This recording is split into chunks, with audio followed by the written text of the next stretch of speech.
ودري maxay kula tahay halka Soomaaliya afar inu safadaan waradna midnimada Soomaaliya waa muqaddas adna maxay kula tahay now waranagu horanu goone aqoonsi baan doonayna adna habartayni ninkii arooso adeerkayna leewaay waradna maxay kula tahay dawlad dhexe oo sal adag oo adna yaa minay xamar xisaab ku jirin waxaan dhihi karaahe adna maxay kula tahay boowe federaal ina adeeray adigana qoondada dumarku waa geedka go'an warbal dadkan eega oo xagee loo kala socdaa war maxaad ula yaabaysaa dadku waa kala maane oo duceeyay Allah leedahay qof cunay kalluunka xilwa ama cabay caanaha xilway xaajadiisu toostaa waree firimbiya la isku ogaay fiijadu maxay ahayd laba nin ayaa isku dayday waa u jeedaa inay kalma hor istaagto aryaadaha firimbi waa qaaliyoyo waa gada weyne fiijadaan isticmaalnay war dadkan firimbiga ku qaylinaya bilaashay isku daalinayaan madaxweyne farmaajo firimbi kuma cusba garsoore ciyaareed buu ahaan jiray war firimbigaas ay yeeri jiray laguma yeeri jirin walaalaha firimba arintu ma joogto waa ka soo tagtay horta maanta qof lugaynaya magaalada meel u maro waa waay baabuurna warkiiba daa wadooyinkii oo dhan waa la xiray dariiq kasta kale wareega istaagay meelo badanna banaanbaxyaa ka dhacay gobolka banaadir soo abaabulay kuwa ka soo horjeedaana meelo kale ka dhaceen hadda firimbigii baarlamaanka dhibaato iyo in jid la maro la waayo iyo banaanbaxyaa ka dambaysay war firimbiga dhibaato ma sheegnay caafimaad ashaani war firimbiga xoog wadaniintu ka xanaaji aryaadaha banaanbaxa waxa loogu galay in madaxweynaha looga raali geliyo firimbiga shala lagu yeeriyay gudoomiyaha gobolka banaadir oo banaanbaxa ka qudbeeyana wuxuu yiri codsigii madaxweynuhu oo u jeediyay lamada aqale baarlamaanka oo maqaanka muqdisho ku saabsanay inay aqbalaan aan ka rajaynaynaa dadka muqdishona ay raaliga nus ku naqdaan war banaanbixii gobolka banaadir oo soo abaabulay banaanbax kale oo ka soo horjeeda ayaa ka dhacay magaalada thumma wallahi ma lagu dhahay xildhibaankii firimbiga yeersho kor loo sidana waan صنعاء إلى أفرد الجدينة وكدع بنام بحاسو كدبنا إذن كبوليس كايا كلا إرجي وريارهن جيدا سومالي اللي يراهدا ولي ما بسلان لما بنام بح ومننا تاغيرا مدحوينها لوغو موجينيا مننا عبشياي إنا يدعان محاديدا يوم الله رصاصينيا مننا جددك لوغو حريا ورميادن مغلي جيرين أنا الدولة أنا الدرجة وحان دونا فالي كالدكتورو دبهو لاقاينا قتي ورانو بنام بحان ساكو أركن مرافر waxa ka qayb galay dad aan ogeyn in madaxweynaha firimbi lagu yeeriyay iyo siyaasadda dalka ka jirta midna dadkaas waxa loo soo dhiibay sawirada madaxweynaha baabuurna waa lagu keenay meesha waxaana la sheegay barakacayaal weydow laga keenay inay ahaayeen xabiibil malaayiinna way dhahayeen waryahan weydow la kashanay maday sheegas malaamilayda gobolkan ka dhax jireen ma in kuraabti warrimayo nin gabyaayo najmudiin la yiraahdo wuxuu yiri ninku mabay fulus mooshin iyo xoolo faraduuga oo maalka farataysan jiray faanansiga yaala haddii sheekadii lagu fahmo ay u fuli weydo waa inuu fagaaraha tago fawda kiciyaaye waa fuuq ciyaal iyo inuu firimbi qaataaye waa inuu intuu fiiqda gura farandu leeyahay warnimayo waxa la yaaban yahay banaanbaxa dawladdu soo abaabushay ee dadka la isugu keenay wadooyinka magaalada muqdisho meeqa corona kala qaaday maanta dawladdu marna dadka kala fogaada ma yeeladay marna madax ma isu geline war dawladdu markay dan leedahay corona lama kala qaado naga tag corona ma maalintii la kala qaado awadiyaal la isku daartaa taas la joojiya banaan la jiifiya banaan ahaa war markii firimbiga la maqlaa fayraskii la ilaaw war coroonahan maalinkiina figaysan habeenkiina faafa ummadii waa ka yaabsh war gabartii wasiirka caafimaadka haytay fawzi corona sheegda maalin kasta may baari jirtay intaas kiisa nagu soo korordhay muqdisho intaas baa laga helay tiro guud markii la isku daro intaas waaye ee walaaliyaal talooyinka iyo tusaalooyinka taqaatiirta Soomaaliyeed idin siinaysa hal qaato isu imaashaha la iska daayo isu dhawaashaha la iska daayo meelaha baarka la isugu imaaha in faraha laga qaado nin walbana gurigiisa ku ekaada erajarti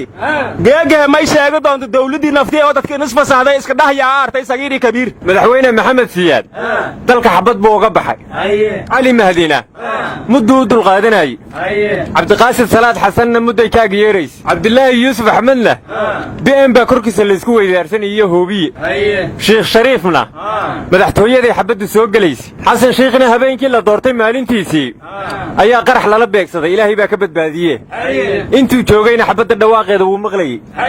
marka maanta haddii intaasoo dhibaato iyo xabaddii inta laga soo gudbay ay firimbi marayso waa astaan nabadeeda maxaa looga caroonaya war qoodhiin iyo xeradiin madaxweynihii qarankoo qudbaynaya firimbiga lala eegta ninka wax fudud ka dhigaya miyaan qarandumis ahayn xildhibaan xilligii qadada la gaaray war intaa madaxweyne ninkaas soo tirinaya waxaa ka darnaa allah u naxariistay madaxweyne cabdirashiid cali sharmaarko xabad lagu dhifta u dhintay naga taga xabad waxaad ka sheegaysid allah u naxariistay caydiidba waa u dhintay wargadonaba gantaala lala beegsaday war aadan cayrow masiibaan la aqoon baa ku soo dheelmatay horta sayid maxamed cabdulla xasan xaal lagu dhifta mugow dhimahaayay horta xaawataa ka yaa fallaarta ku dhuftay ama u dhagax tuur dilay he war madaxweyne deni markuu baarlamaanku ku carooday waa kii ka baxay iridda madaxweyne farmaajona markii fariinbii la bilaabay inuu baxay ahayd war madaxweyne farmaajo xildhibaanadii shala ku buuqay maantuu ka caarsadoo bannaanbax ku soo abaabulay war madaxweyne farmaajo markuu waxqabadkiisa shalay ka hadlayey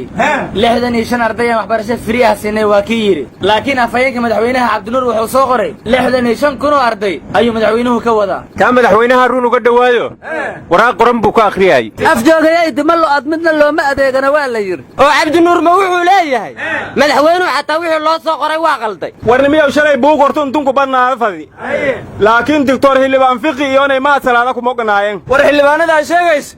labadoon madaxweyne qoorqoor ay garab socdaan war doctor xildhibaan wasiir fiqi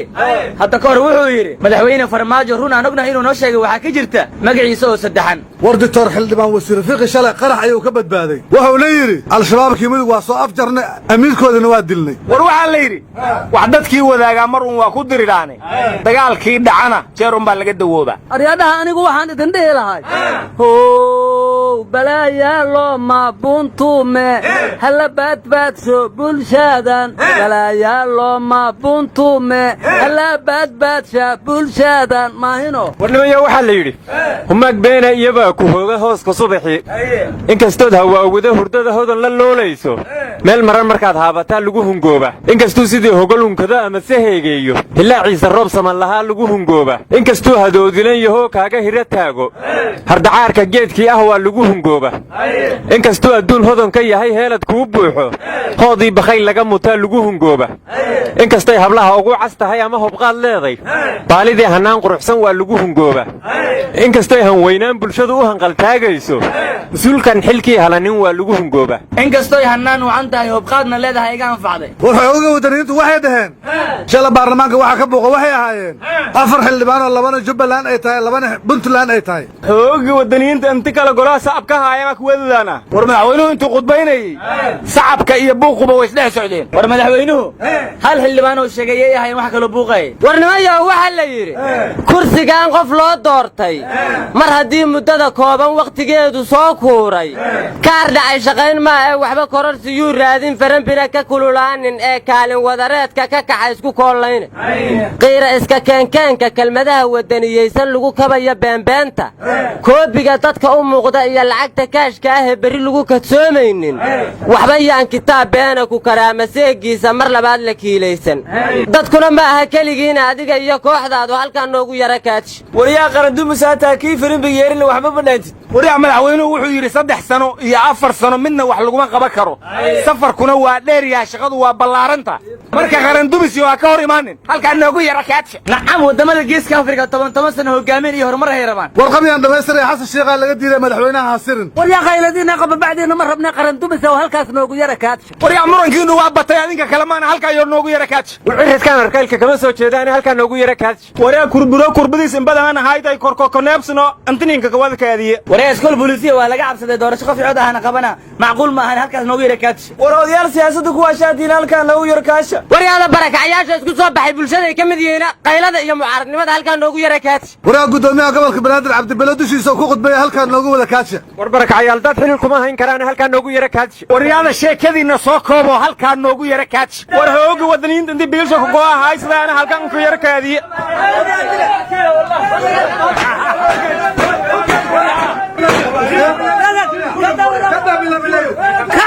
halkaas noogu yara kaadshi